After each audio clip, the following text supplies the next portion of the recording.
Este es el segundo ejemplo que entonces que vamos a resolver como ejemplo para el teorema de Stokes. Creo que en el ejemplo anterior no hice mucho énfasis, pero vean los indicadores que me dicen a mí que tengo que usar Stokes. Estoy con una curva cerrada en 3 dimensiones. O sea, yo me fijo aquí en el sólido y digo, mira, esta curva, ¿verdad? Está formada por estas 4 curvas regulares, ¿verdad?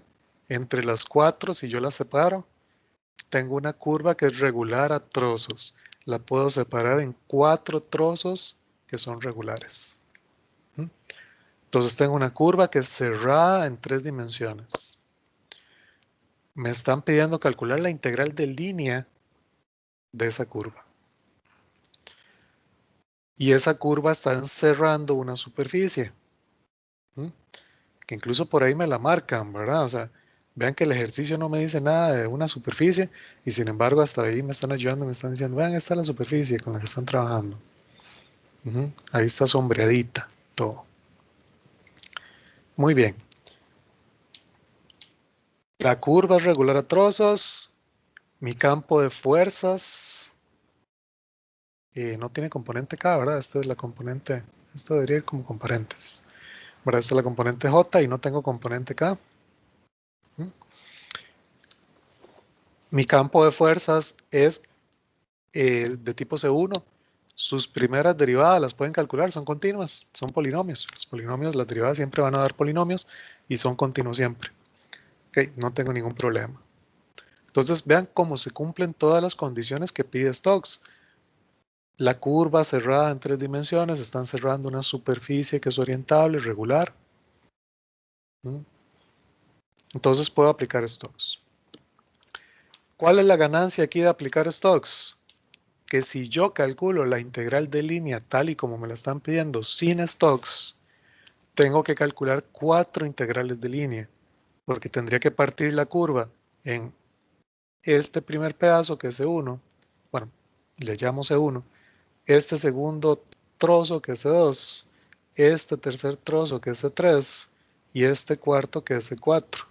Tendría que calcular 4 integrales de línea, sumarlas para que me dé el resultado que me están pidiendo. Mucho trabajo, o sea, es demasiado trabajo.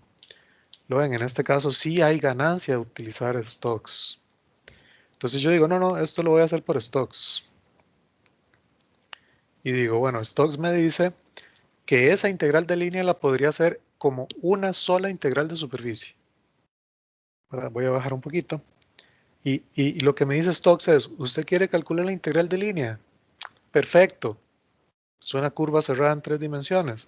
Calcule la integral de la superficie que encierra la curva del rotacional. ¿Okay? Entonces, primero dibujemos cuál es el vector positivo, el vector normal positivo. Otra vez, me voy a la superficie, a la superficie y viendo la curva, me fijo en la orientación de la curva, la que me están dando ahí las flechitas. Y veo la orientación, nuevamente, no sé cómo me están viendo aquí, si reflejado, ¿verdad? En la pantalla. Yo estoy viendo que las curvas suben, se van para allá, luego bajan y luego están en el piso hacia esta dirección. O sea que van más o menos dibujándose en esta dirección.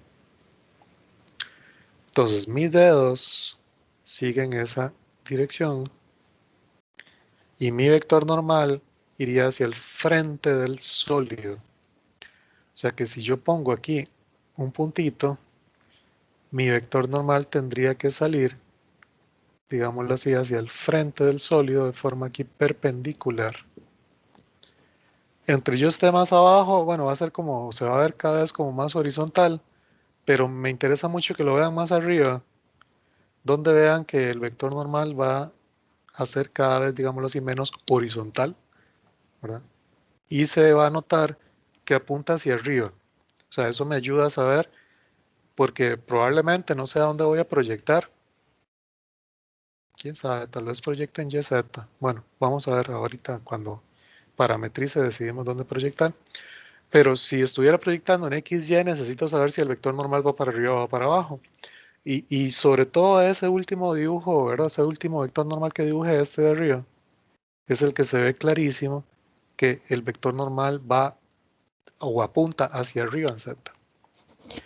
Si al final decidiera, no sé dónde voy a proyectar, pero si decidiera proyectar en YZ, entonces más bien pregunto en X, ¿el vector normal va para el frente o va para atrás? Todos los que dibujé van para el frente, ¿verdad? Entonces todo depende ahorita de dónde proyecte. Vamos a ver. Bueno, como lo voy a hacer por stocks, ya dibujé el vector normal, positivo, ¿verdad? Orientado positivo. Voy a calcular el rotacional. Este va a ser mi nuevo campo de fuerzas. Para el cálculo de la integral de superficie la voy a calcular, lo voy a hacer con este rotacional. Entonces calculamos la derivada en X, en Y y en Z del campo que es YZ en la componente Y, X más Z cuadrado en la componente J, 0 en la componente K. Aquí. Les decía, bueno, para mí como que falta un paréntesis, aunque tal vez se pueda sobreentender que eso que está antes de la J es justamente lo que está en esa componente. Ok, para la Y, la derivada en Y de este que es 0 menos la derivada en Z de este que es 2Z. Ok, ya tenemos entonces la componente Y de rotacional. La componente J de rotacional, la derivada en X de este 0 menos la derivada en Z de este que es Y. Recuerden que esa componente lleva un menos adicional.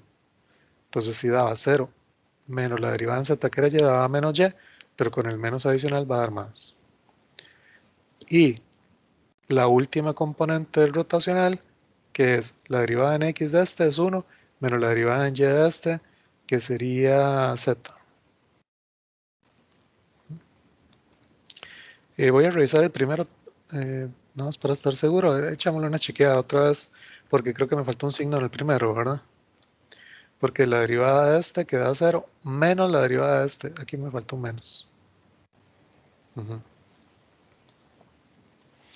En la segunda componente era 0 menos Y, da menos Y, pero como estoy en la segunda componente del determinante, se lleva un menos adicional.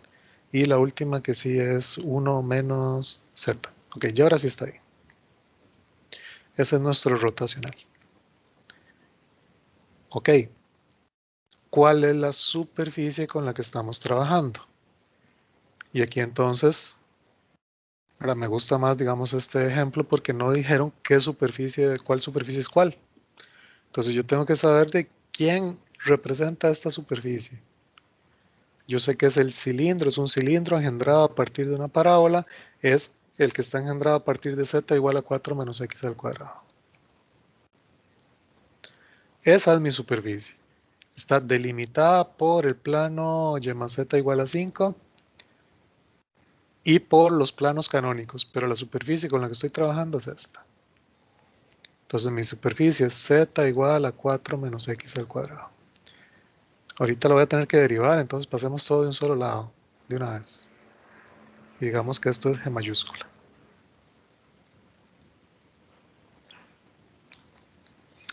Ok, siguiente paso, ¿dónde proyecto?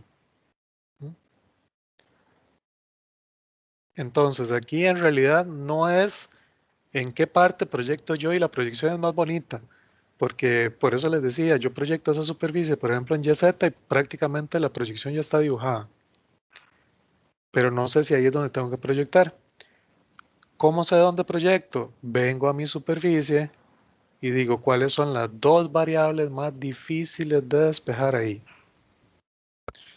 Y Y es obligado cogerla. ¿Ok? Y es obligado porque no tengo Y, ¿verdad? Entonces ahí despejar Y es imposible. Y la otra que está difícil de despejar es la X. Voy a proyectar en XY. ¿Lo ven? Aun cuando la proyección de esa superficie yo creo que es más fácil en YZ. La proyección, pero para los cálculos, para no meter raíces, ¿verdad? Utilizando esta idea de cuáles son las variables más difíciles de despejar, me doy cuenta que en realidad la proyección que me sirve más es XY. Ok, vamos a proyectar en XY. Voy a bajar un poquito para hacer espacio. y yo creo que no tanto para ver el sólido. Y vamos a dibujar por aquí nuestro eje X, que en el dibujo más o menos está en esta dirección. Y vamos a dibujar el eje Y, que en el dibujo está más o menos como en esta dirección. Okay. Lo que tenemos dibujado inicialmente en ese plano es un segmento paralelo al eje Y. Ponerlo en rojo. No me lo cambió. Vamos a ponerlo rojo. Y sé que aquí, viendo el dibujo, en el dibujo me lo dicen, aquí llega hasta 5. Ahora por aquí está el 5. Eventualmente lo podría sacar, sí, claro, porque este plano llega o interseca a Y5 y a Z5. Muy bien, entonces es lo único que tengo por el momento. Ahora, ¿cómo se va a proyectar? Voy a subir un poquito para tener, vamos a ver si logro tener el sólido y mi proyección en la misma pantalla, más o menos ahí. Ok, ¿cómo se va a proyectar esta curva de aquí que estoy pintando ahí en verde? Ese verde casi no se ve, bueno, pero por eso lo estoy pintando un montón. ¿Cómo se proyecta esta curva de aquí? De si lo estoy tirando al piso, pero lo estoy tirando a XY, entonces esa que está en el plano XZ y se va a proyectar simplemente en un segmentito acá. Pero todas caen sobre el eje X. Entonces vamos a tener en la proyección por aquí este segmentito de aquí. Este segmento de aquí atrás y simplemente cae como un segmentito acá. Cae como un pequeño segmento. ¿Puedo calcular este punto? Claro que lo puedo calcular. ¿Cómo lo calculo? De esta superficie, que yo creo que este vector normal le cayó encima, pero esta superficie pasa por Z4. Entonces, ¿qué pasa cuando Y más Z igual a 5 interseca a Z4? Te lo cambio y me da Y1. Ok, en Y1 se intersecan. Me falta proyectar esta de acá, que es la interesante en realidad. Esa es la intersección entre mi cilindro y el plano. Estoy proyectando en XY, por lo tanto despejo la Z de una y la meto en la otra. Ya arriba está despejada la Z, entonces la meto en la de abajo. Y más el Z igual a 5. O sea que Y es lo mismo que 1 más X al cuadrado. Esta curva de aquí, la que es la interesante, entonces se va a proyectar en esta parábola que tiene, ahora su vértice está en Y1, X0, abre en dirección del eje Y positivo y va a pasar en algún momento por ese puntito. ¿Okay? Esta es Y igual a 1 más X al cuadrado. Esta es X igual a 2. En el dibujo se ve. Ok, esta es X igual a 0. Esta es Y igual a 0. Ahí tengo todas las curvas que me definen la proyección. Okay. Ahí es donde tengo que integrar. Este es mi dominio. Okay. Una vez que proyecté, parametrizo. La superficie la voy a parametrizar en XY porque proyecté en XY. X y Y se mantienen iguales y la Z la tomo de la superficie. Donde X y Y pertenecen a esa proyección, al dominio que dibujé. Tengo que calcular el vector normal. Eso es haga de R de X, producto cruz de R de Y. Pero esto calza porque estoy en rectangulares con el gradiente de G mayúscula. Voy y derivo el gradiente de G y digo, bueno, derivo G. La derivada de G en X, 2X. La derivada de G en Y no tiene Y, da 0. La derivada de G en Z es 1. Necesito aquí un 1 o un -1. Entonces voy a mi dibujo, donde ya había puesto los vectores normales orientados positivos de acuerdo a esa regla de la mano derecha que habíamos hecho. Y como proyecté en X y Y, la pregunta es si esos vectores normales apuntan hacia arriba o hacia abajo en Z. Y lo que les decía, mientras más abajo esté, parecen más horizontales. Esos son más difíciles de ver ahí. Pero entre más arriba esté, se dan cuenta que apuntan hacia arriba. Ok, necesito que apunten hacia arriba, necesito que este sea un 1 positivo. Estamos en la dirección correcta. Ok, voy a hacer un poquito más despacio. Entonces, retornando a esta parte que había escrito, la integral que me están pidiendo de la curva, dijimos que es lo mismo que la integral de la superficie de lo rotacional por ese vector normal. Y eso es, vamos a barrer la proyección. Ese es el dominio donde estamos trabajando. Entonces, ¿cómo barro esta proyección? Creo que lo más fácil es barrerlo en dirección del eje Y, ¿verdad? En X tendría que hacer dos regiones y además despejar aquí X está muy feo. Yo digo, bueno, si hice las flechas en dirección del eje Y, la primera integral va en X. Y digo, ¿de qué número a qué número estoy trabajando en X con esas flechas? Entre 0 y 2. Sigue Y porque proyecté en XY. ¿De dónde salen las flechas? De Y0. ¿A dónde llegan las flechas? A 1 más X al cuadrado. ¿Qué tengo que poner aquí? El rotacional, pero el rotacional evaluado en la parametrización. La parametrización me decía que la X la dejaba igual, la Y la dejaba igual, la Z la cambio por 4 menos X al cuadrado.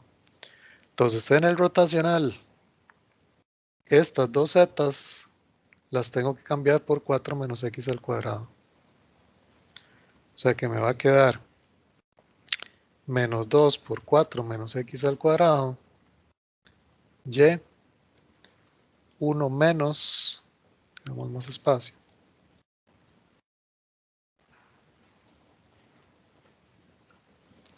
1 menos 4 menos X al cuadrado. Y me falta un paréntesis. Y esto, producto punto, por el vector normal que me dio 2x01. Esa es la integral que tenemos que calcular. Ya la montamos. Voy a bajar un poquito más.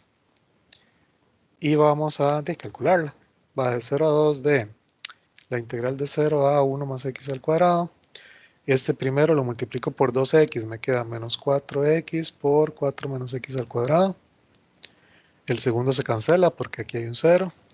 Y el tercero queda igual, ¿verdad? Porque queda por 1. Entonces queda más. De ahí 1 menos 4 es menos 3. Más x al cuadrado. De y de x. La integral de adentro no tiene y, qué dicha. Eso es una constante. Entonces, esto me queda la integral de 0 a 2 de la constante, que es, no sé si multiplicar esto y multipliquémoslo, más 4x a la 3. Me queda menos 16x más 4x a la 3. A eso le resto 3 y le sumo x al cuadrado. Y eso queda multiplicado por 1 más x al cuadrado de x. Y esa es la que tengo que meter en la cálculo. Y ok, es la integral de menos 16x más 4x a la 3 menos 3 más x a la 2. Ahí le puse la x, más x a la 2. Eso multiplicado por 1 más x al cuadrado. Y vamos integrando de 0 a 2. Dice que da, voy a bajar un poquito, da menos 634 sobre 15. Aproximadamente menos 42, si lo quieren. Bueno, de hecho es periódico. Es exactamente menos 42,42 26 periódico. Profe, tengo una pregunta. Claro, dime. Este ejercicio no es el que ya habíamos hecho cuando vimos integral de superficie en campo vectorial, el primer ejercicio que hicimos. Sí, el dibujo es el mismo, y de hecho el campo yo creo que es el mismo y todo, pero no nos tiene que dar lo mismo, porque en ese momento habíamos calculado integral de superficie con el campo de fuerza normal. Ok, En este caso lo hicimos con rotacional, pero tienes razón, ¿verdad? Sí, es el mismo. Sí, sí. sí. Pero Ujú. no tiene que dar lo mismo entonces. No, no, porque aquí estamos usando el rotacional y en ese ejemplo lo hicimos con F. Ujú. Ok, listo. Pero bien. Ok, listo, estamos con este ejemplo. Y este ejemplo entonces, digamos que se ve un poco mejor la utilidad de Stokes, porque si lo hubiera tenido que hacer con integral de línea, hubiera tenido que hacer 4 integrales de línea. Hubiera sido bastante trabajo. Como práctica está vacilón. Ustedes pueden agarrar el ejercicio, hacer las 4 integrales de línea, las suman y les tiene que dar eso, menos 42,26. ¿Ok? Como práctica está interesante, pero en realidad la idea de usar stocks es ahorrarse ese trabajo de calcular tantas integrales de línea. ¿Mm?